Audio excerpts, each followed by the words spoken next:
নাম ভেঙ্কটামা। আমি গত কয়েক বছর ধরে এক মুসলিম মহিলার সাথে আছি। আমার প্রশ্নটা হলো, সবাই বলে কোনো ধর্মই খারাপ কথা বলে না, কিন্তু মুসলিমরা কেন অন্য ধর্মের লোকদের ইসলাম গ্রহণ করতে বলে?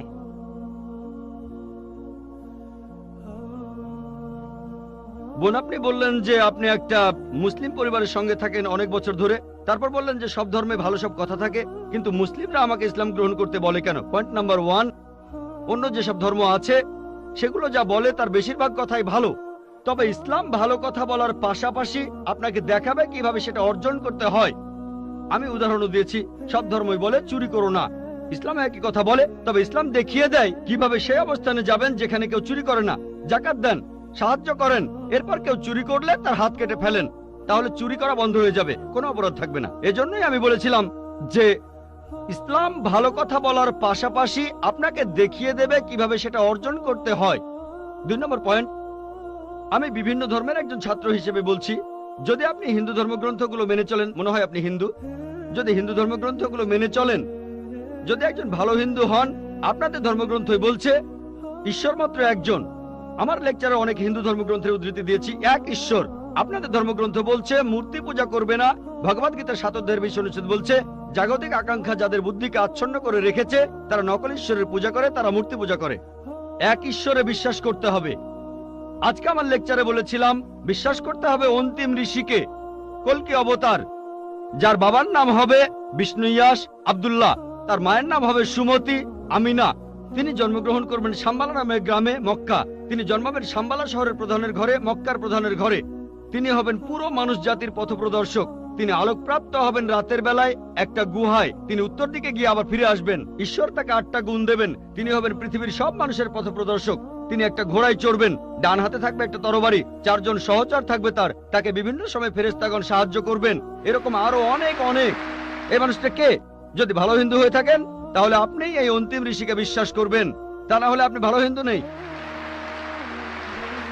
যদি ভালো হিন্দু হয়ে থাকেন তাহলে এক ঈশ্বর বিশ্বাস করবেন, তাহলে আপনি মূর্তি পূজা করবেন না। নাতাস্তি প্রতিমা আস্তি, মহান ঈশ্বর, তার কোনো প্রতিমা নেই, তার কোনো প্রতিমূর্তি নেই, তার কোনো ছবি নেই, তার কোনো ফটোগ্রাফ নেই, তার কোনো ভাস্কর্য নেই। আর আমি বিতর্ক করেছি পণ্ডিতদের সাথে, হিন্দু পণ্ডিত, উনারা শঙ্করাচার্য অনেক, সেখানে আমি কথা বলেছি। কোন শঙ্করাচার্যই আমাকে বলেননি ভাই আপনি ভুল বলেছেন, কেউ না। একটা বিতর্ক করেছিলাম শ্রী শ্রী রবিশঙ্করের সাথে 21শে জানুয়ারিতে। তিনি ইন্ডিয়ায় হিন্দুদের মাঝে খুবই জনপ্রিয় গুরু, আর্ট অব লিভিং। আমি তাকে বলেছিলাম আর্ট অব লিভিং এর শ্রেষ্ঠ বই হলো এই পবিত্র কোরআন। আমি তাকে মুসলিমদের আর্ট অব লিভিং এ আমন্ত্রণ জানিয়েছিলাম। আমরা সংখ্যায় এখন 130 কোটি, 130 কোটি মুসলিম। আমি তাকে আমন্ত্রণ জানিয়েছিলাম, যদি তিনি ধর্মগ্রন্থগুলো মানেন, তিনি বেদের উপরে একজন বিশেষজ্ঞ, তাকে এটা মানতেই হবে। একইভাবে বোন, আপনাকে বুঝতে হবে অন্য সব ধর্মগ্রন্থগুলো হয়তো আল্লাহর বাণী আপনি বলছেন, সময় বদলানোর সাথে সাথে সেগুলোও কিন্তু বদলে গেছে। স্বামী বিবেকানন্দ বলেছেন বেদের 99%ই হারিয়ে গেছে, বাকি যে 1% আছে সেটা আমাদের কঠোরভাবে মানতে হবে। কঠোরভাবে মানে অন্তিম ঋষিকেও মানতে হবে। তাহলে কঠোরভাবে মানলে আপনি মোহাম্মদ সাল্লাল্লাহু আলাইহি ওয়াসাল্লামকেও মানবেন, আপনি কোরআনকেও মানবেন। আর আমি আপনাকে এখানে আমন্ত্রণ জানাচ্ছি, এই শান্তির ধর্মে আমন্ত্রণ জানাচ্ছি, যাতে করে আপনি আল্লাহর কাছাকাছি আসতে পারেন। এবারের প্রশ্ন আমার বাম দিকের মাইক থেকে। ইসলাম ধর্মে পাপের সংজ্ঞাটা কি? পাপের প্রকারভেদগুলো কি? আর এই পাপের সাথে হিন্দু আর খ্রিস্টান ধর্মে যে পাপের কথা বলা হয়েছে তার পার্থক্য কি? ধন্যবাদ। এবারের প্রশ্ন আমার বাম দিকের মাইক থেকে। ইসলাম ধর্মে পাপের সংজ্ঞাটা কি? পাপের প্রকারভেদগুলো কি? আর এই পাপের সাথে হিন্দু আর খ্রিস্টান ধর্মে যে পাপের কথা বলা হয়েছে তার পার্থক্য কি? ধন্যবাদ। ভাই, আপনি প্রশ্ন করলেন যে ইসলাম ধর্মে পাপের সংজ্ঞাটা কি, আর হিন্দুইজম বা খ্রিস্টান ধর্মের পাপের সাথে এর পার্থক্যটা কোথায়। এক কথায়, পাপ মানে আল্লাহর আদেশগুলো অমান্য করা। আল্লাহ আমাদের নির্দেশ দিয়েছেন, যদি তার বিরুদ্ধে যান সেটাই পাপ। যেমন ধরেন, আল্লাহ তাআলা বলেছেন তোমরা প্রার্থনা করো, যদি প্রার্থনা না করেন তাহলে পাপ করছেন। আল্লাহ তাআলা বলেছেন তোমরা মদ খেও না। যদি মদ খান তাহলে পাপ করছেন। তাহলে আল্লাহ তাআলার আদেশ অমান্য করা এক কথায় সেটাই পাপ। আর সব ধর্মে পাপের সংজ্ঞাটা এটাই। হিন্দু আর খ্রিস্টান ধর্ম একই কথা বলছে। আশা করি উত্তরটা পেয়েছে। এবারের প্রশ্ন আমার বাম দিকের মাইক থেকে। আমি অ্যান্টনি, আমি ফিলোসফির একজন ছাত্র। আপনার লেকচার থেকে আজকে যেটা শিখলাম যে সব ধর্মই বলে এমন সব কথা যেগুলো কমন, আর এমনকি মোহাম্মদও কমন, সব ধর্মেই আছে। কিন্তু পবিত্র কোরআনটা কোন দিক থেকে আলাদা? কোরআন এমন কি বলছে যেটা অন্য ধর্মে বলা নেই? যেমন ধরেন মোহাম্মদ, তার কথা সব ধর্মের বইতেই তো বলা হয়েছে। ভাই খুব সুন্দর প্রশ্ন করেছেন। আপনি বললেন যেটা কমন সেটা মেনে চলতে। সব ধর্মগ্রন্থই বলে মুহাম্মদের কথা, আর কোরআনে বলছে মুহাম্মদের কথা। এখানে নতুন কি আছে? খুবই সুন্দর প্রশ্ন। অন্য সব ধর্মই বলে যে পরবর্তীতে একজন নবী পৃথিবীতে আসবেন, আর বাইবেলও বলছে। আপনি তো খ্রিস্টান, সম্ভবত আপনি পবিত্র বাইবেল পড়ছেন। গসপেল অফ জন 16 নম্বর অধ্যায়ের 12 নম্বর থেকে 14 অনুচ্ছেদে আছে, ঈসা আলাইহিস সালাম শিষ্যদের বলছেন, আমি তোমাদের অনেক কথা বলতে চাই, কিন্তু তোমরা এখন সেটা বুঝতে পারবে না, কারণ যখন সত্যের আত্মা তোমাদের সামনে আসবে সে তোমাদের সত্যের পথে নিয়ে যাবে। আর সে তার নিজের কথা বলবে না, যা শুনবে সে কথাগুলোই বলবে। সে তোমাদের ভবিষ্যতের কথা বলবে, সে আমাকে মহিমান্বিত করবে। তার মানে সব ধর্মগ্রন্থ, হিন্দু, পার্সি, বৌদ্ধ, ইহুদি, খ্রিস্টান সবাই বলছে একজন নবী পৃথিবীতে আসবেন, একজন নবী আসবেন। কিন্তু কোরআন বলছে ইনিই সেই নবী যার উপর কোরআন নাজিল হয়েছে। সেই নবী চলে এসেছেন। যখন আপনি ক্লাস 1-এ পড়ছেন, আপনার স্কুলে সবার উপরে ক্লাস 10, তারপর ক্লাস 2-তে উঠলেন, তখনও লক্ষ্য ক্লাস 10, তারপর ক্লাস 3-তে উঠলেন, তখনও ক্লাস 10ই লক্ষ্য। এখানে শুধু স্কুলের কথা বলছি। Class 5, class 6, class 7, class 8, class 9, তারপর ক্লাস 10-এ উঠলেন, তারপর এসএসসি পরীক্ষা দেবেন, ঠিক? তার মানে এই না যে ক্লাস 1 আর ক্লাস 10 এর পড়াশোনা এক। আপনি ক্লাস 10 এর জন্য প্রস্তুতি নিচ্ছেন। প্রস্তুতি নেওয়া হয়েছে 1400 বছর আগে। আল্লাহ তাআলা এই নবীকে পাঠিয়েছেন। যীশু খ্রিস্ট বলেছেন, আমি তোমাদের অনেক কথা বলতে চাই, কিন্তু তোমরা এখন তা বুঝতে পারবে না, কারণ যখন সত্যের আত্মা তোমাদের সামনে আসবে সে তোমাদের সত্যের পথে নিয়ে যাবে। তাহলে 1400 বছর আগে আল্লাহ তাআলা বুঝেছিলেন যে সেটাই সঠিক সময়। এখন পৃথিবীর মানুষ এই কথাগুলো বুঝতে পারবে, অর্থাৎ পবিত্র কোরআন। অন্যান্য সব ধর্মগ্রন্থে কথা বলা হয়েছে যে মহান ঈশ্বর একজন। বর্ণনাগুলো হয়তো আলাদা। সব ধর্মগ্রন্থই বলছে এক স্রষ্টার কথা। আমরা মানব নবীদের আর চূড়ান্ত নবী মুহাম্মদ সাল্লাল্লাহু আলাইহি ওয়াসাল্লামকে। সারমর্মটা হচ্ছে একই, বর্ণনাগুলো হয়তো আলাদা। আর পবিত্র কোরআনে সূরা মাইদা 3 নম্বর আয়াতে বলা হয়েছে, আজ এই দিনে আমি তোমাদের দিন পূর্ণাঙ্গ করলাম, তোমাদের দিন মনোনীত করলাম ইসলাম, তোমাদের প্রতি আমার অনুগ্রহ সম্পূর্ণ করলাম পুরো মানুষ জাতির জন্য। পবিত্র কোরআন নাজিল হওয়ার পর নতুন কিছু যোগ করা যাবে না, কোনো কিছু বাদ দেওয়া যাবে না। আমি এই কথা আগেও বলেছি। আপনারা তো বলেন ওল্ড টেস্টামেন্ট আর নিউ টেস্টামেন্ট, পবিত্র কোরআন হলো লাস্ট টেস্টামেন্ট। তাহলে পার্থক্যটা হলো এই পবিত্র কোরআন হলো শেষ কিতাব, আল্লাহ তাআলার নাজিলকৃত লাস্ট টেস্টামেন্ট। আপনারা বলেন ওল্ড টেস্টামেন্ট আর নিউ টেস্টামেন্ট, পবিত্র কোরআন হলো লাস্ট টেস্টামেন্ট। অন্য সব ধর্মগ্রন্থ সেগুলো বলছে একটা বইয়ের কথা, পবিত্র কোরআন। মুহাম্মদ সাল্লাল্লাহু আলাইহি সাল্লামের ক্ষেত্রে একই কথা। অন্য ধর্মগ্রন্থ বলে যে নবী মুহাম্মদ আসবেন। ইসলাম আমাদের শেখায় আল্লাহ নবীর কাছে যে কিতাব নাজিল করেছেন আর আমাদের নবীজির হাদিসের মাধ্যমে, এটাই হলো চূড়ান্ত ধর্ম পুরো মানুষ জাতির জন্য। আদম আলাইহিস সালাম থেকে প্রথম মানুষটা থেকে শেষ দিন পর্যন্ত এখনো আছে, শেষ পর্যন্ত থাকবে। অন্য সব ধর্মই বলছে এক ঈশ্বরের কথা, বলছে যে শেষ নবী আসবেন।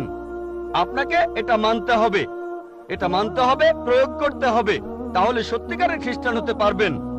সেজন্য আমি বলি, ইসলাম আর খ্রিস্টান ধর্মের সাদৃশ্যের উপর আমি একটা লেকচার দিয়েছিলাম। সেখানে প্রমাণ করেছি যে মুসলিমরা আমরা খ্রিস্টানদের চাইতে অনেক বেশি খ্রিস্টান। খেয়াল করে দেখবেন, আমরা যীশু খ্রিস্টকে সাধারণ খ্রিস্টানদের চাইতে অনেক বেশি মানি।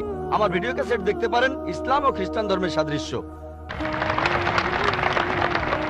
এবারের প্রশ্ন আমার বাম দিকের মাইক থেকে। স্যার, আমার নাম এল রবিশঙ্কর শ্রীধর। আমি বর্তমানে বিইডি কলেজের প্রিন্সিপাল হিসেবে আছি। আমি অন্য ধর্মগ্রন্থগুলো পড়েছি, যেমন বাইবেল, কোরআন, হাদিস ইত্যাদি। এছাড়াও আমি মুসলমানদের নামাজ পড়ার নিয়মও শিখেছি। স্যার, একটা হাদিস বলা আছে নবীজি সাল্লাল্লাহু আলাইহি সাল্লাম এক সিরিয়ানকে বলেছেন যে ধর্ম বদলানোর দরকার নেই, আর তুমি কালিমাও বলো না, তখন প্রয়োজন ছিল। তবে এখন দেখি যে পৃথিবী অনেক বদলে গেছে, আমাদের সামাজিক অবস্থান বদলেছে, এছাড়া আমাদের সমাজও বদলেছে। আর একটা ব্যাপার জানতে চাচ্ছি, এমন কি কোনো রকম ছাড় দেয়া আছে যদি কেউ ইসলাম পালন করতে চায়? আমরা জানি ইসলাম ধর্মের কিছু ব্যাপার ফিজিক্সের মাধ্যমে প্রমাণ করেছেন বিজ্ঞানী ক্যাপরা আর স্টিফেন হকিং, যেমন সময় আর বিশ্বজগৎ কিভাবে সৃষ্টি হলো। এখন আনাল হক, আমি খোদা, এই টাইপের ধারণার কোনো স্থান আছে? 5 ওয়াক্ত নামাজ পড়লাম, ধর্ম মানলাম, এরপর আমরা অন্য সময় কি বলতে পারি যে আনাল হক? এটা কি মানতে পারি? আর ভাই প্লিজ একবারে একটা প্রশ্ন করেন, হাতে সময় কম, এই প্রশ্নটার উত্তর দেই। প্রশ্ন করার জন্য অনেকে দাঁড়িয়ে আছেন। ভাই আপনি প্রশ্ন করলেন যে তিনি একটা হাদিস জানেন যেখানে নবীজি এক সিরিয়ানকে তার ধর্ম বদলাতে বারণ করলেন। বলেন। যে তুমি বলবে না লা ইলাহা ইল্লাল্লাহ, বাজারের মধ্যে তাকে মারা হতো। ভাই আপনি বললেন যে নবীজি এক লোককে বাজারের মধ্যে লা ইলাহা ইল্লাল্লাহ বলতে বারণ করেছেন, না হলে তাকে মারা হতো। আমি জানি না আপনি কোন হাদিসের কথা বলছেন।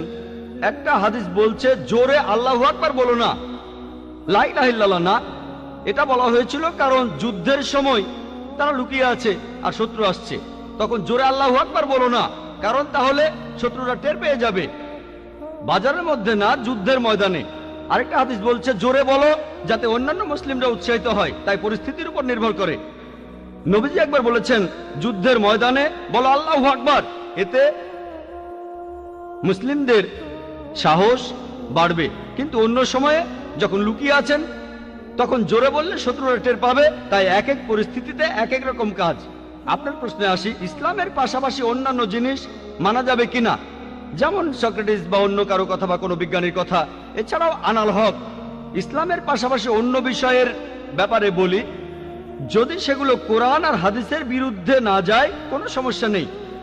যদি সেটা কোরআন আর হাদিসের সাথে মিলে যায় সেটা আমাদের মানতে হবে। সেটা হতে পারে যে কোনো বিষয়, হোক বিজ্ঞান, ভূগোল বা ইতিহাস, হোক হিন্দু, ইসলাম, খ্রিস্টান ধর্ম, ইহুদি ধর্ম। যদি সেটা পবিত্র কোরআনে উল্লেখ করা থাকে তাহলে সেটা আমাদের মানা ফরজ। যদি সেই কথাটার উল্লেখ কোরআনে না থাকে আর কোরআনের বিরুদ্ধে না যায় সেটা মানতে পারেন মুবাহ, ঐচ্ছিক। কিন্তু যদি সেই কথাটা কোরআনের বিরুদ্ধে যায় সেটা হারাম, সেটা নিষিদ্ধ। এই তিনটা হতে পারে, তিনটা ফলাফল পাবেন। আপনি বললেন যে ইসলাম তাওহীদে বিশ্বাস করে, 5 ওয়াক্ত নামাজ। ইসলাম আনাল হকে বিশ্বাস করে কিনা? আনাল হক নিজেকে আল্লাহ দাবি করা, এটা শিরক, এটা তাওহীদের বিরুদ্ধে যায়। এটা বলতে পারেন না যে আপনি তাওহীদও মানেন আবার একাধিক ঈশ্বরে বিশ্বাস করেন। আপনি তাওহীদ মানেন আবার বলছেন আমি আল্লাহ, দুটো আসলে বিপরীত। যদি কেউ এমনটা বিশ্বাস করে যে সে আল্লাহর একটা অংশ, সে তাওহীদ মানতে পারে না, সে মুসলিম নয়।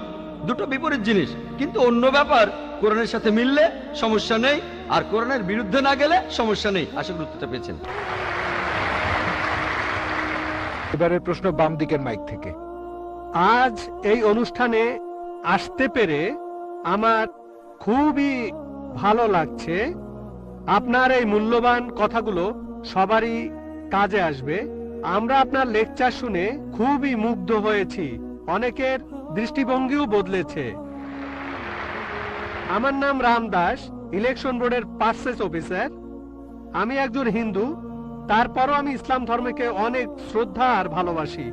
আমি আপনার কথার সাথে একমত যে হিন্দু ধর্ম কখনোই মূর্তি পূজার কথা বলে না। আসলে আমাদের হিন্দু ধর্মকে সবসময় প্রভাবিত করেছে তথাকথিত ধর্মীয় নেতারা। তারা মানুষকে ভুল পথে নিয়ে যাচ্ছে। শতকরা 90% হিন্দু ভুল পথে চলে যাচ্ছে মূর্তি পূজার নামে। বেদ আর উপনিষদ কখনই মূর্তি পূজার কথা বলে না। যেটা বলা হয়েছে সেটা রূহ, এটা কথা বলা হয়েছে রূহ খোদা কি ইনায়েতে হ্যায়। এই রূহকে খ্রিস্ট ধর্মে আত্মা বলা হয়, ইসলাম ধর্মে রূহ, হিন্দু ধর্মেও আত্মা।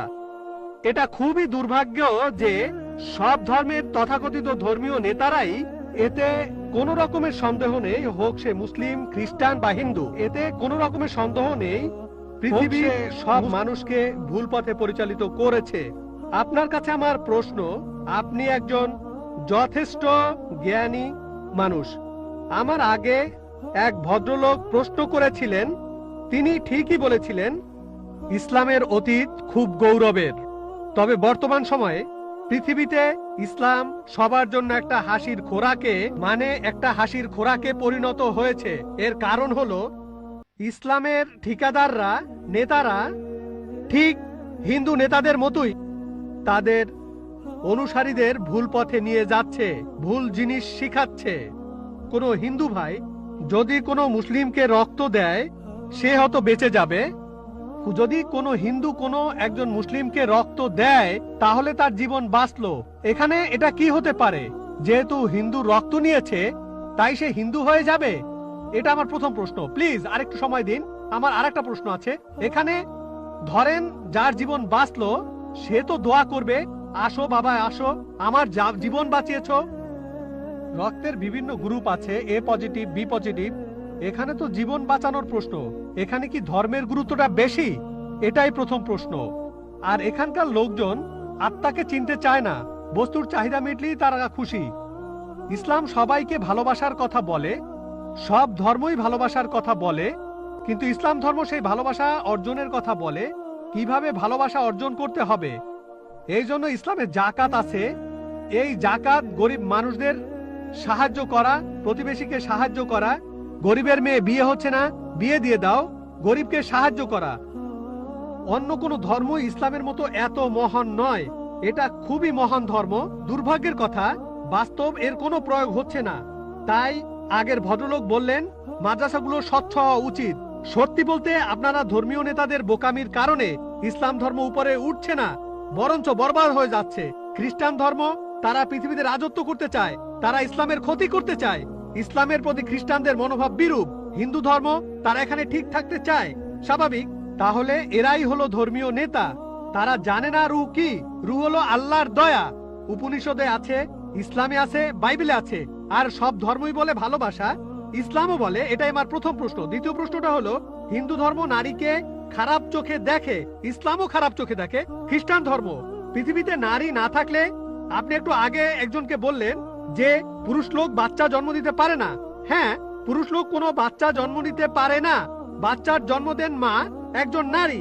তাহলে ব্যাপারটা কি দাঁড়াচ্ছে? যে পুরুষকে জন্ম দিচ্ছে একজন নারী, সেই পুরুষই নারীকে ছোট করছে, সে হোক হিন্দু, খ্রিস্টান বা মুসলিম।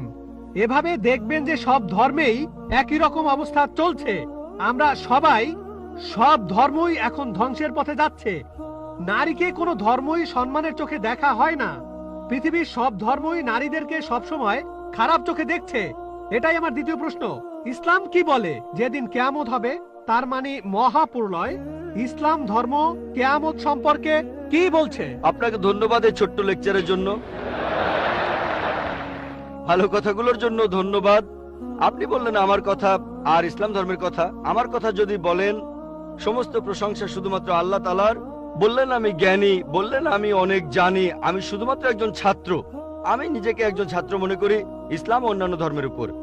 আপনি দুটো প্রশ্ন করলেন, প্রথমটা রূহ নিয়ে, তারপর নারী নিয়ে। এছাড়াও আপনি বেশ কিছু মন্তব্য করেছেন। আপনি বললেন তথাকথিত ধর্মীয় নেতারাই সমস্যা তৈরি করছে। বেশিরভাগ ব্যাপারে আমি একমত। এছাড়াও আপনি মন্তব্য করলেন যে ইসলামের বদনাম করা হচ্ছে, ইসলামের ধর্মীয় নেতাদের কারণে এটা হচ্ছে, ইসলামের বদনাম ছড়াচ্ছে এদের কারণেই। অন্যান্য ধর্মের ধর্মীয় নেতাদের কথা যদি বলি, তারা তাদের অনুসারীদের ধর্মগ্রন্থ পড়তে দিতে চায় না। এখন আমি যদি ইসলামের কথা বলি সামগ্রিকভাবে, আমি ইসলামের ধর্মীয় নেতাদের উপরে দোষ চাপাবো না, তারা দোষী নয়।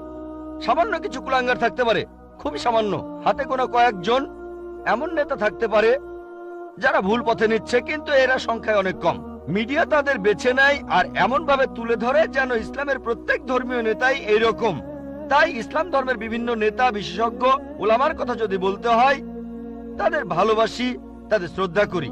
হাতে গোনা কয়েকজন, খুবই সামান্য, তারা এরাই মানুষকে ভুল পথে নিয়ে যায়। তবে সামগ্রিকভাবে আলহামদুলিল্লাহ, তারা সব ভালো কথা বলেন, তারা ইসলামের কথা বলেন, আমরা তাদের ভালোবাসি, শ্রদ্ধা করি। অন্য ধর্মের ছবিটা আলাদা। পৃথিবীর বেশিরভাগ ধর্মীয় নেতারা, অন্য ধর্মের নেতারা, তারা এটা করে না। তারা তাদের অনুসারীদের ধর্মগ্রন্থ পড়তে দিতে চায় না। যেমন আপনি বললেন হিন্দু ধর্ম মূর্তি পূজা করতে নিষেধ করে, কিন্তু 90% হিন্দুই মূর্তি পূজা করে কারণ এরা চায় না যে অনুসারীরা তাদের ধর্মগ্রন্থটা পড়ুক।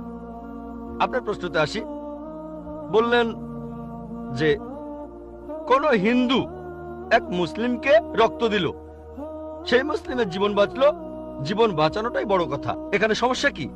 সেই মুসলিম কি হিন্দু হয়ে যায়? হিন্দুকে কোনো মুসলিম রক্ত দিলে সেই হিন্দু কি মুসলিম হয়ে যায়? আল্লাহ পবিত্র কোরআনে বলেছেন, সূরা মাইদার 32 নম্বর আয়াতে উল্লেখ করা হয়েছে, যদি কেউ কোনো মানুষের জীবন বাঁচায়, যদি কোনো লোক, হোক সে মুসলিম বা অমুসলিম, অন্য কোনো মানুষের জীবন বাঁচায়, হোক মুসলিম বা অমুসলিম, তাহলে সে যেন পুরো মানুষ জাতিকে বাঁচালো। তাহলে যদি কোনো মানুষ অন্য কাউকে রক্ত দেয় আর তার জীবন বাঁচায়, মুসলিম হিন্দুকে রক্ত দিক বা হিন্দু মুসলিমকে রক্ত দিক, সে যেন পুরো মানুষ জাতিকেই বাঁচালো। আরো বলছে, যদি কেউ কোনো মানুষকে হত্যা করে আর সেটা হত্যার অপরাধ বা বিশৃঙ্খলা তৈরির অপরাধ না হয়, তাহলে সে যেন পুরো মানুষ জাতিকেই হত্যা করলো। তবে কোনো মানুষের জীবন বাঁচানো ভালো কথা, একটা ভালো কাজ, উঁচু মানের কাজ। কিন্তু আগে একজন প্রশ্ন করেছিলেন, আল্লাহ কেন আমাদের সৃষ্টি করেছেন? আমি আগেও বলেছি যে পবিত্র কোরআনের সূরা মুলকে 2 নম্বর আয়াতে উল্লেখ করা হয়েছে, আল্লাহ জি খালাকাল মাউতা ওয়াল হায়াতা, আল্লাহ সৃষ্টি করেছেন জীবন ও মৃত্যু তোমাদের পরীক্ষা করার জন্য। কারো জীবন বাঁচানো খুবই ভালো কাজ, কিন্তু কারো আখিরাত বাঁচানো সেটা আরো ভালো কাজ। আর সেজন্যই আমি আগে ডাক্তার ছিলাম। এটাই হলো শ্রেষ্ঠ পেশা, মানুষের জীবন বাঁচানো। আমি ডাক্তার হতে চেয়েছিলাম কারণ ভেবেছিলাম এটা মহান পেশা, আসলেও তাই। তবে এর চাইতেও ভালো আছে। পবিত্র কোরআনের সূরা ফুসিলাতের 33 নম্বর আয়াতে উল্লেখ করা হয়েছে, ওয়ামান আহসানু কাওলাম মিম্মান দাআ ইলাল্লাহি ওয়া আমিলা সালিহান ওয়া ক্বালা ইন্নানি মিনাল মুসলিমিন। কথাই কে উত্তম সেই ব্যক্তির চাইতে যে আল্লাহর পথে মানুষকে আহ্বান করে, যে সৎকর্ম করে আর বলে আমি তাদের অন্তর্ভুক্ত যারা আল্লাহর কাছে আত্মসমর্পণ করে। তাই আমি একজন শরীরের ডাক্তার থেকে হয়েছি আত্মার ডাক্তার, এটা আরো ভালো পেশা। তাহলে রক্ত দিয়ে কারো জীবন বাঁচানো ভালো কথা, তবে কাউকে সত্যিটা জানানো, তার আখিরাতটা বাঁচানো আরো ভালো। আমার কাজ হলো সব মানুষের কাছে ধর্ম প্রচার করা। মুসলিমদের বলি কোরআন মেনে চলুন, অনুসরণ করুন, আর শেষ নবীকে মেনে চলুন। আমি বলি হিন্দু, খ্রিস্টান, বৌদ্ধদের যেটা কমন অন্তত সেটা মেনে নেন। আপনাদের আর আমাদের ধর্মগ্রন্থে যেটা কমন, যে কথাগুলো আলাদা সেগুলো নিয়ে পরে আলোচনা করব। যেগুলো কমন অন্তত সেগুলো মেনে নেন। আমি বাঁচাতে চাইছি তার আখিরাতকে। আখিরাতকে বাঁচানো এই ইহকালের জীবন বাঁচানোর চাইতে বেশি গুরুত্বপূর্ণ। এই জীবনটাও ভালো গুরুত্বপূর্ণ। যখন দোয়া করি দুটোর জন্য দোয়া করি, রাব্বানা আতিনা ফিদ দুনিয়া হাসানাতা ওয়া ফিল আখিরাতি হাসানাতা ওয়া কিনা আযাবান্নার। হে আল্লাহ, আমাকে এই ইহকাল ও পরকালে ভালো রাখো এবং আমাকে দোজখের আগুন থেকে রক্ষা করো। তবে পরকাল অনেক উপরে এই জীবনের চাইতে। সেজন্য কোরআনের সূরা তাহরিমের 11 নম্বর আয়াতে উল্লেখ করা হয়েছে যে ফেরাউনের স্ত্রী হযরত আসিয়া রাদিয়াল্লাহু আনহা, তিনি আল্লাহ তাআলার কাছে বলেছিলেন, হে আল্লাহ, আমি এই পৃথিবীর সমস্ত ধন সম্পদের বিনিময়ে, তিনি ছিলেন তখন পৃথিবীর সবচেয়ে ধনী মানুষের স্ত্রী। সে সময় পৃথিবীর সবচেয়ে শক্তিশালী মানুষ ছিল ফারাও। তার স্ত্রী আল্লাহর কাছে দোয়া করলেন, আমি এই পৃথিবীর সমস্ত ধন সম্পদের বিনিময়ে জান্নাতে একটি ঘর চাই তোমার কাছে। তাহলে পৃথিবীর সবচাইতে ধনী লোকের স্ত্রী তার সব সম্পদের বিনিময়ে চাচ্ছেন আখিরাত। ভাই, আপনার সঙ্গে একমত, মানুষকে ভালোবাসতে হবে, এটা খুব ভালো কাজ। তবে কারো পরকালের জীবন বাঁচানো সেটা আরো ভালো কাজ। আমি এখানে কি করছি? মানুষকে বলছি সাদৃশ্যগুলো দেখেন, যেগুলো কমন সেই জিনিসগুলো অন্তত মেনে চলেন, যেগুলো আলাদা সেগুলো বাদ দেন। যেটা কমন সেটা অন্তত মেনে চলেন, যে মূর্তি পূজা করা যাবে না, আল্লাহ কেবলমাত্র একজন, অন্তিম ঋষিকে মানতে হবে, তাহলে আমরা এক হব। নাম দিয়ে কেউ কখনো মুসলিম হয় না। আব্দুল্লাহ জাকির সুলতান মুসলিম মানে যে আল্লাহর কাছে নিজের ইচ্ছাকে সমর্পণ করে। আগে এক বোনকে আমি বলেছিলাম আল্লাহর কাছে আত্মসমর্পণ করুন, এখন আপনাকেও বলছি আল্লাহর কাছে আত্মসমর্পণ করুন।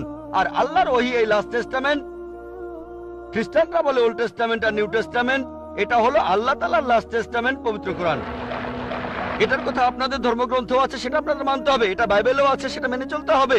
আমি অনুরোধ করবো, আসেন আমরা সবাই মিলেমিশে থাকি, সবাই একসাথে থাকি আর আল্লাহ তাআলার কাছে আত্মসমর্পণ করি। মানুষ সাধারণত লেভেল জিনিসটা পছন্দ করে না, জানো লেভেলটা গুরুত্বপূর্ণ নয়। পবিত্র কোরআনে সূরা ইমরানের 19 নম্বর আয়াতে উল্লেখ করা হয়েছে, ইন্নাদ-দীনা ইনদাল্লাহিল ইসলাম, আল্লাহ তাআলার কাছে একমাত্র যে ধর্মটা গ্রহণযোগ্য সেটা আল্লাহর কাছে আত্মসমর্পণ করা। যদি আল্লাহর কাছে নিজের ইচ্ছাকে সমর্পণ করেন, আপনার আখিরাত পরকালের জীবনটা বেঁচে যাবে। এবারে আপনার দ্বিতীয় প্রশ্নে আসি। নারীদের কথা বললেন যে সব ধর্মই নারীদের খারাপ চোখে দেখে, সব ধর্মই, খ্রিস্টান ধর্ম, হিন্দু ধর্ম, ইসলামের কথাও বললেন, সবাই খারাপ চোখে দেখে। খ্রিস্টানরা খারাপ চোখে দেখে, হিন্দুরা খারাপ চোখে দেখে, মুসলিমরাও খারাপ চোখে দেখে। মুসলিম মানে যে আল্লাহর কাছে নিজের ইচ্ছাকে সমর্পণ করে, আর সত্যিকারের মুসলিম কোন নারীর দিকে কখনো খারাপ দৃষ্টিতে তাকাবে না। যদি কেউ করে সে মুসলিম নয়। আল্লাহ পবিত্র কোরআনে বলেছেন, সূরা নূরের 30 আয়াতে উল্লেখ করা হয়েছে, মানুষ শুধু নারীর হিজাবের কথা বলে। আল্লাহ তাআলা পবিত্র কোরআনে প্রথমে বলেছেন পুরুষের হিজাবের কথা।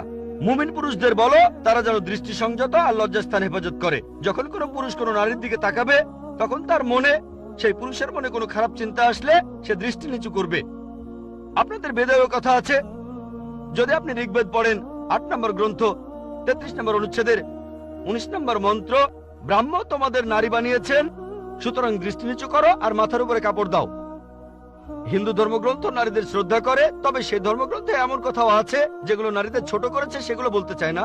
যদি মনুস্মৃতি পড়েন, সেখানে নারীদের বিরুদ্ধে অনেক কথা আছে, সেগুলো আমি এখানে বলতে চাই না, কারণ আমি চাই না কেউ বলুক ডক্টর জাকির নায়েক হিন্দু ধর্মের সমালোচনা করছেন। পবিত্র বাইবেলেও নারীদের সম্পর্কে ভালো কথা আছে, আবার খারাপ কথাও আছে। ভালো কথাগুলো এখানে বলতে পারি, খারাপ কথাগুলো বলতে চাচ্ছি না। আমি চ্যালেঞ্জ করছি, কেউ আমাকে পবিত্র কোরআনের এমন একটা কথা দেখান যেটা নারীদের বিরুদ্ধে বলেছে। নারীদের বিরুদ্ধে একটা সহিহ হাদিস দেখান যেটা নারীদের বিরুদ্ধে বলেছে। হ্যাঁ, প্রত্যেক সম্প্রদায়ে কিছু কুলাঙ্গার দেখতে পাবেন। এমন কিছু মুসলিম হয়তো আছে যারা শুধু নামেই মুসলিম।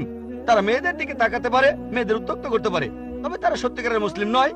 আপনি বললেন যে ইসলাম আর মুসলিমরা মেয়েদের খারাপ চোখে দেখে। যদি এই কথাটা বলে থাকেন, ভুল বলেছেন। যদি হিন্দু ধর্মগ্রন্থের সেই কথাগুলোর উদ্ধৃতি দিয়ে বলেন যে হিন্দু ধর্ম নারীদের বিরুদ্ধে কথা বলে, আমি বিভিন্ন ধর্মের উপর একজন ছাত্র হিসেবে কথাটা মেনে নেব যে হ্যাঁ, আপনি মনুস্মৃতির সেই অনুচ্ছেদগুলোর কথা বলছেন যেগুলো নারীদের বিরুদ্ধে বলে। যদি বাইবেলে নারীদের বিরুদ্ধে বলা কথাগুলোর উদ্ধৃতি দেন, হ্যাঁ, সেগুলো তো বাইবেলে লেখা আছে। তবে আমি চ্যালেঞ্জ করছি, পবিত্র কোরআনে এমন মাত্র একটা আয়াত দেখান যেখানে নারীদের বিরুদ্ধে কথা বলে। এমন মাত্র একটা সহিহ হাদিস দেখান, আমাদের নবীজি সাল্লাল্লাহু আলাইহি ওয়াসাল্লামের মাত্র একটা কথা দেখান যেটা নারীদের বিরুদ্ধে বলেছে। সত্যি বলতে, মুহাম্মদ সাল্লাল্লাহু আলাইহি ওয়াসাল্লাম হলেন পৃথিবীর প্রথম মানুষ যিনি নারীদের উপরে তুলেছেন আর তাদের সমান অধিকার দিয়েছেন। আমি একটা লেকচার দিয়েছিলাম ইসলামে নারীর অধিকার, এছাড়াও আরেকটা লেকচার ইসলাম এবং অন্যান্য ধর্মের নারীর অধিকার আমি সেখানে দেখিয়েছি।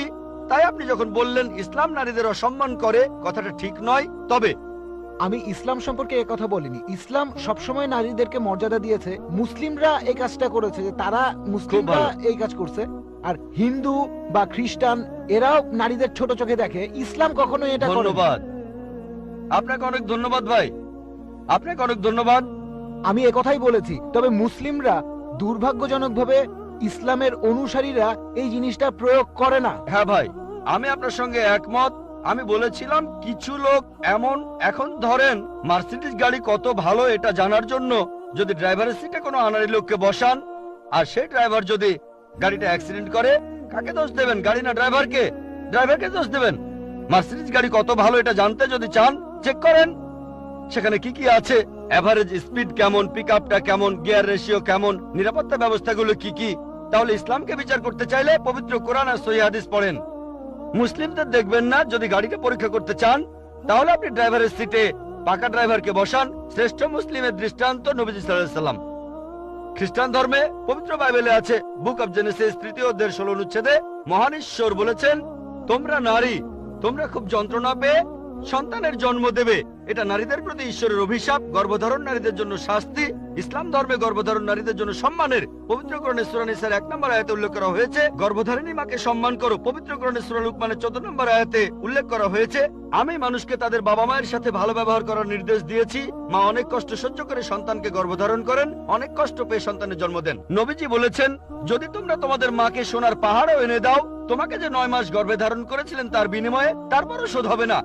ইসলাম এই কথাই বলছে।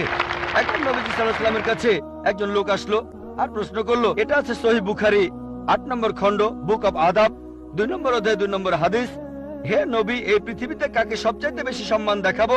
নবীজি বললেন তোমার মা। লোকটা বলল এরপরে কাকে দেখাবো? নবীজি বললেন তোমার মা। লোকটা বলল তারপরে কাকে দেখাবো? নবীজি আবারও বললেন তোমার মা। লোকটা বলল এরপরে কাকে? তখন নবীজি বললেন তোমার বাবা। তার মানে 75%, 4 ভাগের 3 ভাগ পাচ্ছেন মা, 1 ভাগ 25% সেটা পাচ্ছেন বাবা। এক কথায় মা গোল্ড মেডেল পাচ্ছেন, সিলভার মেডেল পাচ্ছেন, ব্রোঞ্জ মেডেলটাও পাচ্ছেন, আর বাবা একটা সান্ত্বনা পুরস্কার নিয়ে সন্তুষ্ট থাকছেন। ইসলাম আমাদের এমনটাই শেখায়। তবে আপনার কথা মানি, পশ্চিমা বিশ্ব নারীদের ছোট করছে। পশ্চিমা বিশ্ব নারীদের স্বাধীনতার কথা বলে, আসলে তারা স্বাধীনতার কথা বলে নারীদের শারীরিক অত্যাচার করে, তাদের সম্মান কেড়ে নেয়, আত্মার অবমাননা করে। পশ্চিমা বিশ্ব বলে তারা নারীদের উঁচুতে বসিয়েছে, আসলে নিচে নামিয়েছে। তাদেরকে বানিয়েছে উপপত্নী, রক্ষিতা আর সমাজের প্রজাপতি, যারা রয়েছে আর্ট আর কালচারের রঙিন পর্দার আড়ালে। আর্ট আর কালচারের দোহাই দিয়ে তারা কি করছে?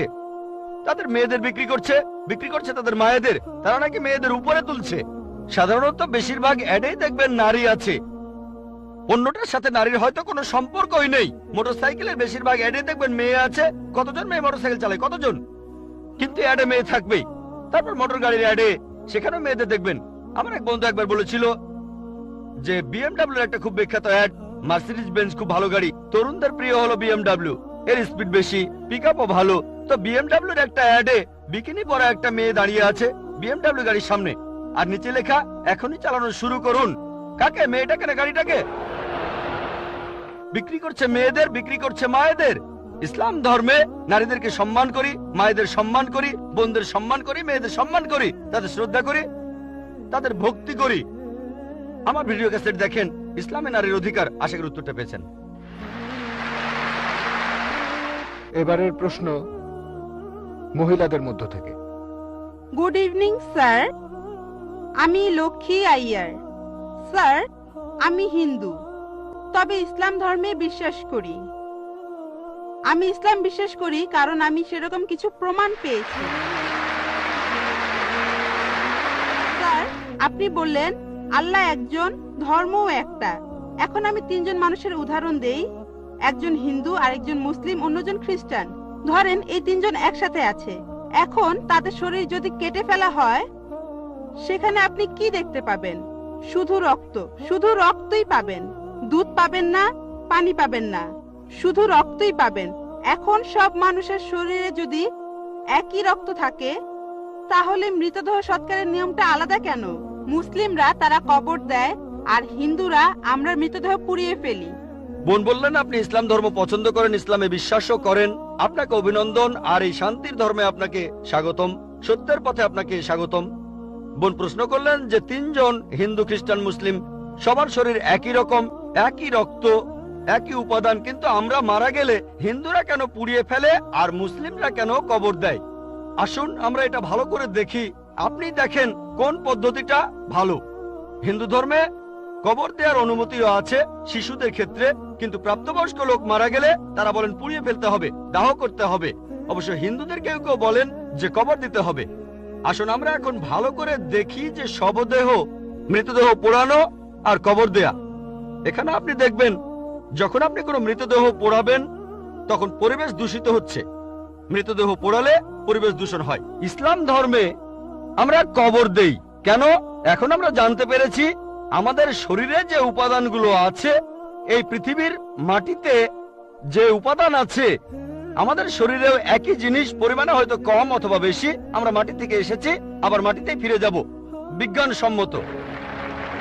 এটা হচ্ছে 1 নম্বর পয়েন্ট। দাহ করলে আগুন ধরানো হয়, পরিবেশ দূষিত হয়। ইসলাম অনুযায়ী আমরা কবর দেই আর জমি উর্বর হয়, পোড়ানো হয় না বলে পরিবেশ দূষিত হয় না। 2 নম্বর পয়েন্ট, মৃতদেহ পোড়াতে গেলে আপনাকে গাছ কাটতে হবে, গাছপালা কমে যাবে, পরিবেশের অবস্থা তখন খারাপ হয়ে যাবে। ইসলাম অনুযায়ী আমরা কবর দেই, জমি উর্বর হয়, আরো গাছ জন্মায়, এটা তখন হয়ে যায় সার। এখানে গাছ কাটার দরকার নেই, পরিবেশের জন্য ভালো। আমাদের সরকার এখন বলে গাছ কাটবেন না। গাছ না কাটলে মৃতদেহগুলো পোড়াবেন কিভাবে? 3 নম্বর পয়েন্ট, পোড়ালে খরচ বেশি। ইন্ডিয়ার পরিসংখ্যান অনুযায়ী প্রতি বছর হাজার হাজার লক্ষ লক্ষ কোটি টাকা খরচ হয়ে যাচ্ছে। প্রতিদিন কোটি কোটি টাকা খরচ হচ্ছে, প্রতি বছর লক্ষ লক্ষ কোটি টাকা খরচ হচ্ছে শুধু গাছের পেছনে আর মৃতদেহ পোড়ানোর পেছনে। ইসলাম অনুযায়ী আমরা কবর দেই, এটা সস্তা, ফ্রি। 5 নম্বর পয়েন্ট, মৃতদেহ পোড়ালে গাছের কাঠ পুড়ে হয়ে যায় চারকল, ছাই। ইসলামে একটা জায়গায় কাউকে কবর দিলে কয়েক বছর পরে সেখানে আরেকজনকে কবর দেয়া যাবে, এটা সব সময় চলবে। আপনি রিসাইকেল করতে পারবেন। একই জমি কয়েক বছর পরে মৃতদেহের হাড় গোড়া আলাদা হয়ে গেলে আবার কবর দিতে পারবেন। তাহলে যুক্তি আর বিজ্ঞান দিয়ে যদি যাচাই করেন, এটাই বিজ্ঞানসম্মত, অনেক মানবিক, অনেক ভালো। কবর দেয়া পোড়ানোর চাইতে অনেক ভালো। আশা করি উত্তরটা পেয়েছেন। আমার নাম বিনয় কুমার, আমি একজন আর্টিস্ট, একজন পেইন্টার। আপনাকে আমি একটা প্রশ্ন করব যে আপনার ওয়েবসাইটে 2টা যুক্তি দেখিয়েছিলেন যে মোহাম্মদ বাইবেল থেকে কিছু কপি করেননি অথবা অন্য কোনো বই থেকেও কপি করেননি।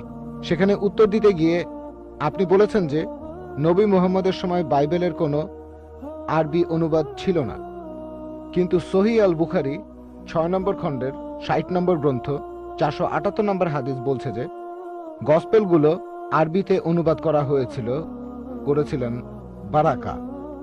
এখানে আরেকটা ব্যাপার হলো, বললেন মুহাম্মদ ছিলেন নিরক্ষর, সেজন্য তিনি বই পড়তে পারতেন না, যেমন পবিত্র বাইবেল। কিন্তু আমি এই উত্তরে সন্তুষ্ট নই, কারণ অন্যান্য ধর্মগ্রন্থের কথাগুলো ধার করার জন্য মুহাম্মদকে শিক্ষিত হওয়ার কোনো প্রয়োজন নেই। সেখানে প্রয়োজন ছিল যে মুহাম্মদ সেগুলো শুনবেন আর নিজের ইচ্ছে মতো বেছে নেবেন। এই কথাগুলো শোনার পরে মুহাম্মদ সেগুলো সংশোধন করেছেন, তারপর তিনি ধর্মীয় আবরণে সেটাকে ঢেকে দিয়েছেন আর দাবি করেছেন এটা আল্লাহর আসমানি কিতাব। ভাই, আপনি খুব সুন্দর প্রশ্ন করেছেন। আমাদের ওয়েবসাইটে গিয়েছেন শুনে খুব ভালো লাগছে। ইনশাআল্লাহ আপনি সত্যের পথে আসবেন। আমার ধারণা আপনি খ্রিস্টান। আপনার নাম হলো বিনয় কুমার, মনে হচ্ছে আপনি খ্রিস্টান। ভাই বললেন আমি 2টো যুক্তি দেখিয়েছি। 2টো না, অনেকগুলো যুক্তি দেখিয়েছি। আপনি বেছে নিয়েছেন 2টো। না না, ঠিক আছে, আপনার চোখে পড়েছে ওই 2টো। তবে আমি 2টো যুক্তি দেখাইনি, এই 2টো ছাড়াও আরো যুক্তি দেখিয়েছি। একটা যুক্তি দেখিয়েছিলাম যে নবীজি সাল্লাল্লাহু আলাইহি সাল্লাম ছিলেন উম্মি। আল্লাহ পবিত্র কোরআনে বলেছেন, সূরা আনকাবুতের 48 নম্বর আয়াতে উল্লেখ করা হয়েছে যে আমি সর্বশেষ নবীকে পাঠিয়েছি নিরক্ষর, যাতে করে মিথ্যাচারীরা কোন রকম সন্দেহ পোষণ না করে। এটা অবশ্যই মানবেন। একজন নিরক্ষর অন্যজন পড়তে পারে, নিরক্ষরের জন্য কাজটা কঠিন, এটা অবশ্যই মানবেন। কি বলেন? আরো কঠিন? কঠিন হবে। আর যে লোক পড়তে পারে তার পক্ষে নকল করা সহজ কাজ। সে পড়তেও পারে, শুনতেও পারে। যে মানুষটা নিরক্ষর সে শুধু শুনতে পারে। তাহলে তর্কের খাতিরে অন্তত পক্ষে এটুকু মেনে নেবেন, কাজটা কঠিন, এটা মানেন? ভালো, মাশাআল্লাহ। তাহলে আমি এই পয়েন্টগুলো বলেছিলাম, এটা একমাত্র পয়েন্ট না, অনেকগুলো পয়েন্টের মধ্যে এটা হচ্ছে একটা। এরপর আরো পয়েন্ট আছে। আরেকটা কথা, আপনি বললেন আমি বলেছি তখন বাইবেলের আরবি সংস্করণ ছিল না, আমি এখনো সে কথাই বলছি। আপনি বলেন সহিহ বুখারীর 8 নম্বর খণ্ডে আছে যে বারাকা, হ্যাঁ, গসপেল সম্পর্কে তিনি জানতেন। কোথাও বলা নেই তিনি অনুবাদ করেছিলেন। ভাই, আমি চ্যালেঞ্জ করছি, আপনাকে চ্যালেঞ্জ করছি, আমি খ্রিস্টানদের কথাই বলছি। প্রথমবার বাইবেল লেখা হয়েছিল সেটা ছিল 10ম শতাব্দীতে। তার মানে খ্রিস্টান বিশেষজ্ঞরা অনেক দেরি করে লিখেছেন। আর বাইবেলের প্রথম আরবি অনুবাদ সেটা নবীজির কয়েকশো বছর পরের কথা। হ্যাঁ, বারাকা তিনি আসলে ছিলেন বনি ইসরাইল। তিনি খ্রিস্টান ধর্ম সম্পর্কে সে সময় জানতেন, আরবিও জানতেন। তিনি আসলে অনুবাদ করেননি, হয়তো কিছু নোট লিখেছিলেন, তবে পুরো বাইবেলের অনুবাদ অসম্ভব। সহিহ বুখারী কোন জায়গাতেই বলছে না যে বারাকা পুরো বাইবেল অনুবাদ করেছে। আপনাকে চ্যালেঞ্জ করছি, এটা বলা আছে যে বারাকা তখন খ্রিস্টানদের আইন আর গসপেল সম্পর্কে জানতেন, হয়তো কিছু নোটও লিখেছিলেন। যদি সালমান রুশদির কথা তো শুনেছেন, সালমান রুশদির বইতেও কোরআনের আয়াত আছে, কিন্তু বইটাকে তো কোরআন বলা যাবে না। সালমান রুশদি বই লিখেছিল পবিত্র কোরআনের বিরুদ্ধে, তার সে বইতে পবিত্র কোরআনের কিছু আয়াতও ছিল, তার মানে এই না যে সেটা কোরআন। এছাড়াও অনেক লেখক, যেমন আমি অনেক বই লিখেছি, তারপর সেখানে কোরআনের কিছু আয়াতও দিয়েছি সেই বইগুলোতে। Quran and modern science, women's right in Islam, এই বইগুলো কোরআন না। এটা বলতে পারবেন না যে ডক্টর জাকির নায়েক কোরআনের অনুবাদ করেছেন। আপনারা আমাদের ওয়েবসাইটে গেলে দেখতে পাবেন ডক্টর জাকির নায়েক বই লিখেছেন কোরআন এন্ড মডার্ন সায়েন্স, সেখানে অনেক আয়াতের উদ্ধৃতি দিয়েছি।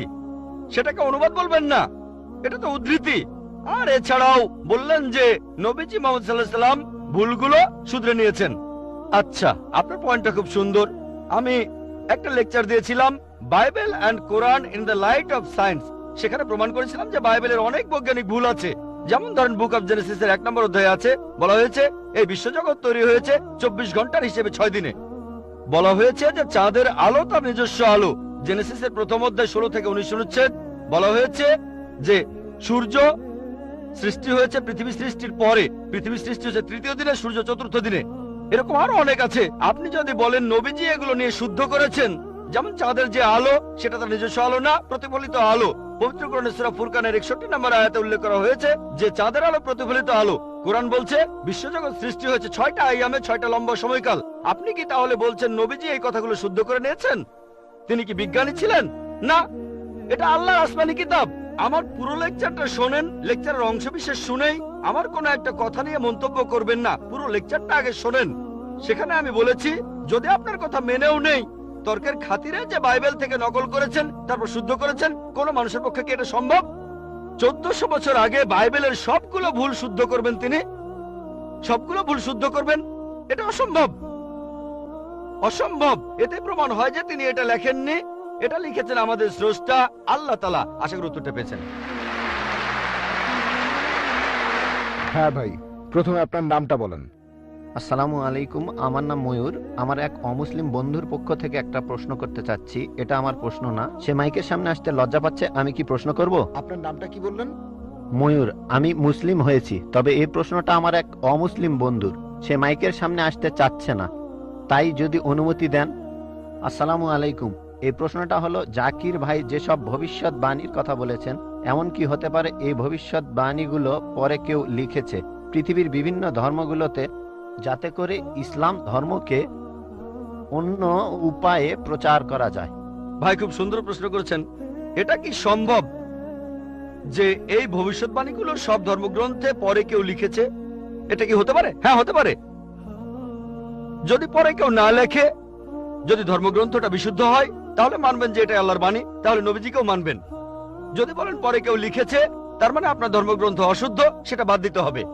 আপনার ধর্মগ্রন্থ বাদ দিলে একমাত্র বিশুদ্ধ ধর্মগ্রন্থ এই পবিত্র কোরআন। দুভাবেই উত্তরটা হলো কোরআন। হেড আমি জিতবো, টেল আপনি হারবেন।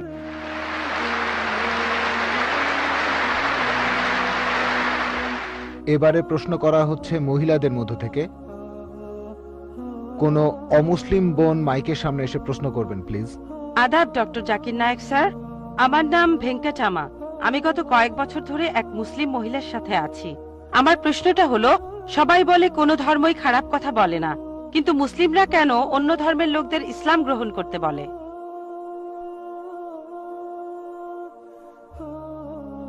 বোন, আপনি বললেন যে আপনি একটা মুসলিম পরিবারের সঙ্গে থাকেন অনেক বছর ধরে, তারপর বললেন যে সব ধর্মে ভালো সব কথা থাকে, কিন্তু মুসলিমরা আমাকে ইসলাম গ্রহণ করতে বলে কেন? পয়েন্ট নাম্বার 1, অন্য যেসব ধর্ম আছে সেগুলো যা বলে তার বেশিরভাগ কথাই ভালো, তবে ইসলাম ভালো কথা বলার পাশাপাশি আপনাকে দেখাবে কিভাবে সেটা অর্জন করতে হয়।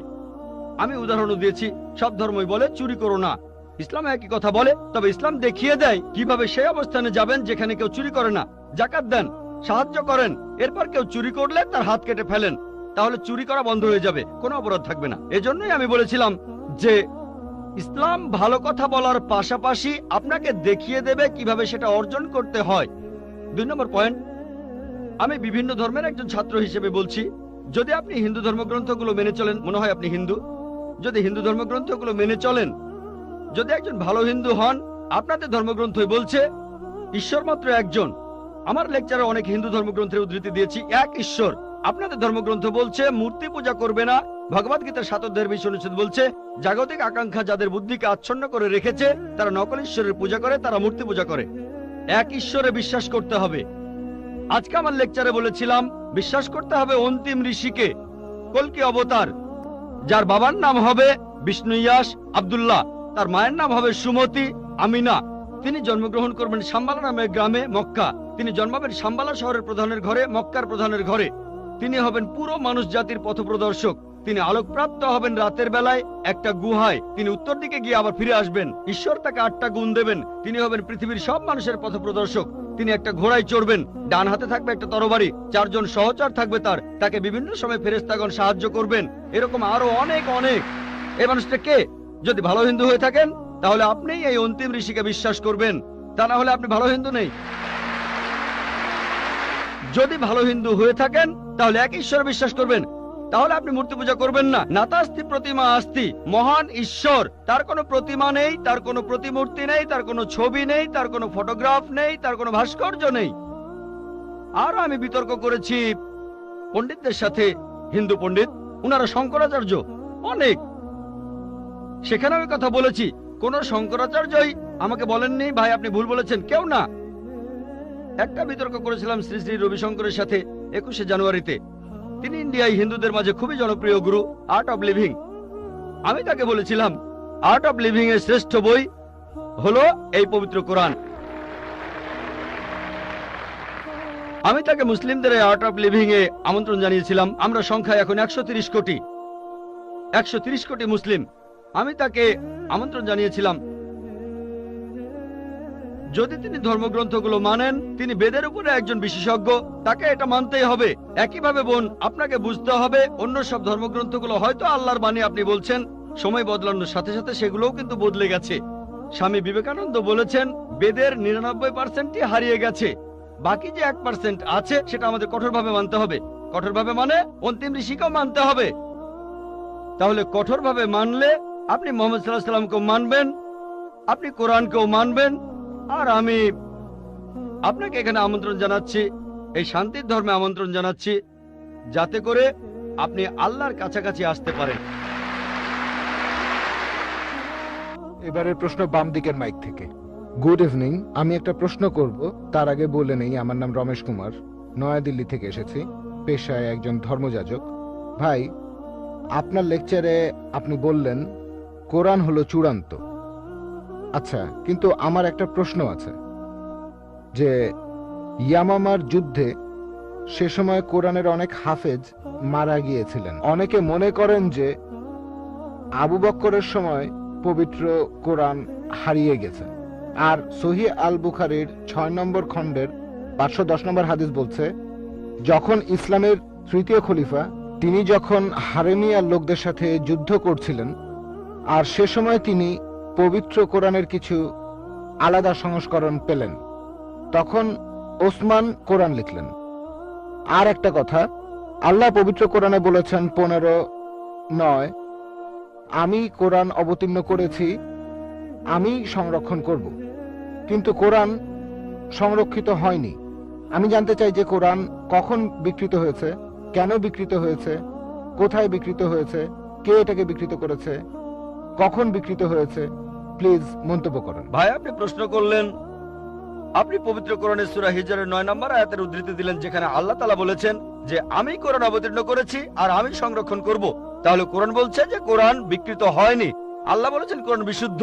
তাহলে সহিহ বুখারী কেন বলছে যে কোরআন হারিয়ে গেছে? হযরত আবু বকরের সময়ে তৃতীয় খলিফা হযরত ওসমান আসলেন, তিনি কোরআনের অনেক সংস্করণ পেলেন, তারপরে এটা কিভাবে হলো? ভাই, সহিহ বুখারী যে কথাটা বলছেন সেটা ঠিক, যেটা হযরত ওসমান রাদিয়াল্লাহু আনহু পেয়েছিলেন সেটা বিভিন্ন বাচনভঙ্গি। যেমন ইংরেজি ভাষায় দেখবেন অনেক বাচনভঙ্গি আছে, একই ইংরেজি সাউথ ইন্ডিয়ানরা একভাবে বলে হোয়াট ইজ ইউর নেম, কোন ইংরেজ লোক হোয়াটস ইউর নেম। হায়দ্রাবাদীদের বাচনভঙ্গিটা আলাদা, আমি সেভাবে বলতে পারবো। হিন্দি স্টাইলটা একরকম। আমার স্ত্রী বলছিল যে তুমি হায়দ্রাবাদী স্টাইলে লেকচার দাও না কেন উর্দু স্টাইলে। নাকো, বোম্বেতে আমরা নাকো বলি না, বোম্বেতে আমরা বলি আয়েঙ্গা, খায়েঙ্গা, জায়েঙ্গা, পিয়েঙ্গা। একবার আমাকে বোম্বের এক ভাই বলেছিলেন আয়েঙ্গা জায়েঙ্গা ছিল আসলে গতকাল। তাহলে এক এক জায়গার বাচনভঙ্গি হচ্ছে এক এক রকম। সেই একইভাবে হযরত ওসমানের সময়ে আরবি ভাষায় হযরত ওসমান দেখলেন অনেক বাচনভঙ্গি। আমাদের নবীজির অনুমতি দিয়েছিলেন 7টা বাচনভঙ্গির। তাহলে উচ্চারণ করতে গিয়ে ভুল হয়েছিল। এই ভুলগুলো দেখে হযরত ওসমান বললেন এটাকে চূড়ান্ত করো, আর আমরা এখানে শুদ্ধভাবে উচ্চারণ করব। তাহলে বুঝতে পারলেন যে তিনি বাচনভঙ্গি শুদ্ধ করেছেন। যদি কেউ বলে হোয়াট ইজ ইউর নেম, কোন ইংরেজি বলবে এ আর কেমন ইংরেজি, what is your name, what's your name. American বাচনভঙ্গি আলাদা, ব্রিটিশ বাচনভঙ্গি আলাদা, নিউজিল্যান্ডেরটা আলাদা, কিছু গ্রহণযোগ্য কিছু গ্রহণযোগ্য না। এটা হলো কারণগুলোর একটা। তিনি সংশোধন করেছিলেন বাচনভঙ্গি। 2 নম্বর, আমাদের নবীজি সাল্লাল্লাহু আলাইহি সাল্লাম যখন কোরআন নাজিল হতো তার সাথে লেখক থাকতো। নবীজি সেই সব লেখকদের তিনি যা শুনেছেন সেগুলো বলতেন, সাহাবাগণ লিখে নিতেন, নবীজি আবার চেক করতেন। এভাবে যায়েদ বিন সাবিত রাদিয়াল্লাহু আনহু তিনি ছিলেন প্রধান লেখক, আরো অনেকে ছিলেন। এছাড়াও অনেক সাহাবী নবীজির কাছে আয়াতগুলো শুনতেন, তারপর বাসায় গিয়ে মনে আছে সেটা লিখে ফেলতেন। এখানে ধরেন কেউ আমার লেকচার শুনলো, তারপর বাসায় গিয়ে লিখলো, সেটা ঠিকও হতে পারে ভুলও হতে পারে, অবিকল আমার মতো হবে না। তবে আমি যদি চেক করে সেখানে কিছু নোট দেই, এটা লেখেন, আরেকবার পড়েন, এটা ভুল হয়েছে, শুধরে নেন, তাহলে কোরআনের যে কপিটা আমাদের নবীজির কাছে ছিল সেটা চেক করেছিলেন তিনি নিজেই যখন জীবিত ছিলেন।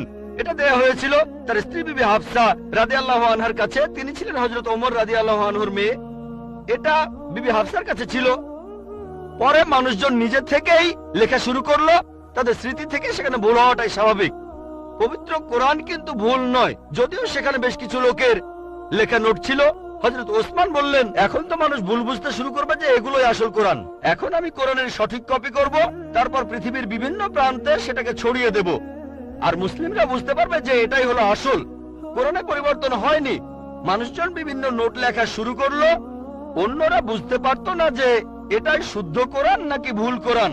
আর তৃতীয় খলিফা হযরত ওসমান রাদিয়াল্লাহু আনহু তিনি কি করলেন, একটা কমিটি বানালেন সাহাবাগণকে নিয়ে, তারপর অরিজিনালটা থেকে কপি করলেন আর পৃথিবীর বিভিন্ন প্রান্তে ছড়িয়ে দিলেন। এরকম একটা কপি আছে এখনো তাশখন্দে। এছাড়া তুরস্কের কপিটাকে মিউজিয়ামে যদি পরীক্ষা করেন অবিকল একই কথা। এছাড়াও হাফেজরা আছেন, কোরআনের সব কপি পুড়িয়ে ফেললেও পৃথিবীতে হাজার হাজার হাফেজ আছেন, পবিত্র কোরআন যাদের হৃদয়ে আছে, যদি সব কপিও পুড়িয়ে ফেলেন কথার কথা, তারপরে এই যে হাফিজগণ আছেন তারা আবারও কোরআনের কপি তৈরি করতে পারবেন। আশা করি উত্তরটা পেয়েছেন। কোন অমুসলিম বোন? গুড ইভিনিং স্যার, আমার নাম সুতপা সরকার। আমি পেশায় একজন শিক্ষিকা। আপনাকে আমি একটা প্রশ্ন করতে চাই। ইসলাম ধর্মে কর্ম আর মোক্ষ লাভ সম্পর্কে কি বলা আছে, আর এক্ষেত্রে হিন্দু ধর্মের ধারণার সাথে পার্থক্যটা কি? বোন, আপনি প্রশ্ন করলেন ইসলামে কর্ম আর মোক্ষ লাভ সম্পর্কে কি বলা হয়েছে। হিন্দু ধর্মগ্রন্থ অনুযায়ী কর্ম মানে কাজ, আমরা যে কাজগুলো করি, অ্যাকশন, এই কর্ম করতে হবে ধর্ম অনুযায়ী। আর হিন্দু ধর্মের বিশেষজ্ঞরা একটা দর্শনে বিশ্বাস করেন যেটাকে বলা হয় সংস্কারা, জন্ম আর মৃত্যুর চক্র, জন্ম আবার মৃত্যু, যেটা হলো আবার জীবিত হওয়া অথবা মানুষের আত্মার ভ্রমণ করার থিওরি। তারা বিশ্বাস করে আপনি যেরকম কর্ম করবেন, যদি ভালো কাজ করেন পরবর্তী জীবনে আপনি জন্মাবেন কোন উচ্চ স্তরে, যদি খারাপ কাজ করেন পরবর্তী জীবনে আপনি জন্মাবেন কোন নিচু স্তরে। যদি ভালো কাজ করেন আপনি মানুষ হয়ে জন্মাবেন, খারাপ কাজ করলে পশু হয়ে জন্মাবেন, হয়তো ইঁদুর হবেন, বিড়াল হবেন বা তেলাপোকা হবেন। আর সেখানে যদি কিছুই না থাকে, ভালো খারাপ কিছুই না থাকে, তাহলে মোক্ষ লাভ করবেন, জন্ম মৃত্যুর চক্র থেকে বের হয়ে আসবেন। এটা হলো হিন্দু ধর্মের বিশেষজ্ঞদের দর্শন। তবে বেদে এর কোন রকম উল্লেখ নেই। বেদ হলো হিন্দুদের সর্বোচ্চ ধর্মগ্রন্থ, সেখানে উল্লেখ নেই। তারা বলতে চায় যে এই কথাগুলো ভগবদ গীতায় আছে। ভগবদ গীতায় বলা হয়েছে 2 নম্বর অধ্যায়ের 22 নম্বর অনুচ্ছেদে, যেভাবে একটা শরীর পোশাক বদলায় তারপরে নতুন পোশাক পরে, একইভাবে আত্মা নতুন শরীরে প্রবেশ করে। হিন্দু ধর্মগ্রন্থগুলোতে পুনর্জন্ম বলে একটা কথা আছে। এটা আছে ঋগ্বেদ 10 নম্বর গ্রন্থ 16 নম্বর অনুচ্ছেদের 4 ও 5 পরিচ্ছেদে। পুনর মানে পরবর্তী, জন্ম মানে জীবন, পরবর্তী জীবন।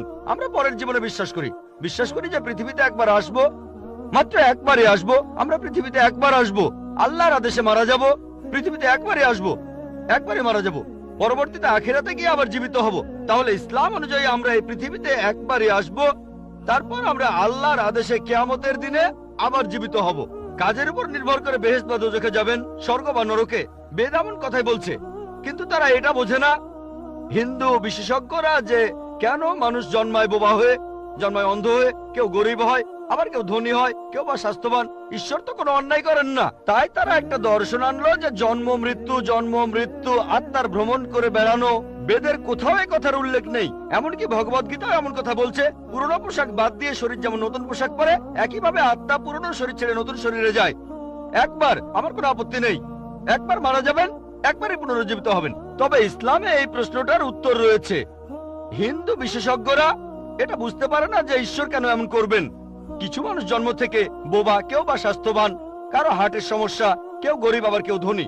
ইসলাম বলে, পবিত্র কোরআনের সূরা মুলকের 2 নম্বর আয়াতে উল্লেখ করা হয়েছে, আল্লাহ জি খালাকাল মাউতা ওয়াল হায়াতা, আল্লাহ সৃষ্টি করেছেন জীবন ও মৃত্যু তোমাদেরকে পরীক্ষা করার জন্য।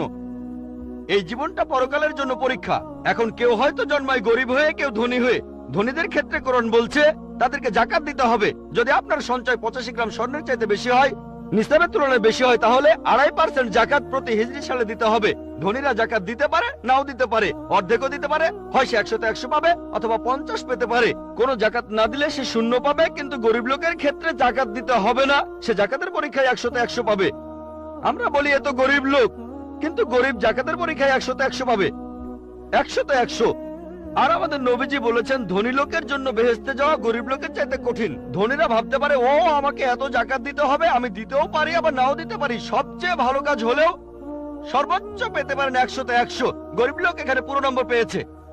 তাই এক একজনের পরীক্ষা এক এক রকম। কেউ বা স্বাস্থ্যবান, আবার কেউ হয়তো সে জন্ম থেকেই অসুস্থ। এটা আমরা মানি না যে আগের জন্মের পাপের কারণে কেউ অন্ধ হয়ে জন্মেছে। এটা পরকালের জন্য পরীক্ষা। এমন না যে সে পাপ করেছে, হয়তো এটা বাবা মায়ের জন্য পরীক্ষা।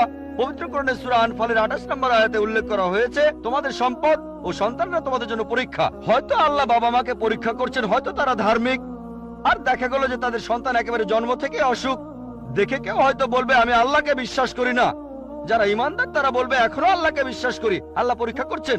যত কঠিন পরীক্ষা তত বড় পুরস্কার। হয়তো আল্লাহ তাদের দেবেন জান্নাতুল ফেরদৌস। ধরেন যদি গ্রাজুয়েশন পাশ করেন, আপনি হবেন বিএ, বিএসসি বা বিকম। যদি পাশ করেন এমবিবিএস, আপনি হবেন ডাক্তার। এমবিবিএস পাশ করাটা বিকম এর চাইতে কঠিন। যত কঠিন পরীক্ষা তত দামি ডিগ্রি। আমরা মানি কেউই পাপী হয়ে জন্মায় না, প্রত্যেকে জন্মায় মাসুম হয়ে। কিন্তু হিন্দু দর্শন বলছে, বিশেষজ্ঞরা বলছে, ধর্মগ্রন্থ বলছে না। তারা বিশ্বাস করে যে এই পৃথিবীতে আসবেন, বারবার আসবেন। যদি ভালো কাজ করেন মানুষ হয়ে আসবেন, খারাপ কাজে পশু হয়ে জন্মাবেন। এ কথাটা বেদের কোথাও বলা নেই। আর আপনি যদি একটু চিন্তা করে দেখেন বোন, অপরাধের মাত্রা বাড়ছে না কমছে? বাড়ছে না কমছে? অপরাধ বাড়ছে নাকি কমছে? বাড়ছে। পৃথিবীতে মানুষের সংখ্যা বাড়ছে না কমছে? বাড়ছে। তাহলে যুক্তি বলে, অপরাধের মাত্রা যদি বাড়ে, মানুষ তো তাহলে কমে যাওয়ার কথা, কিন্তু কমছে না।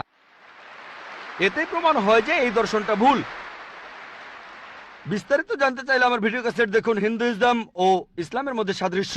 আশা করি আপনার উত্তরটা পেয়েছেন। ওয়া আখিরি দাওয়ানা আলহামদুলিল্লাহি রাব্বিল আলামিন।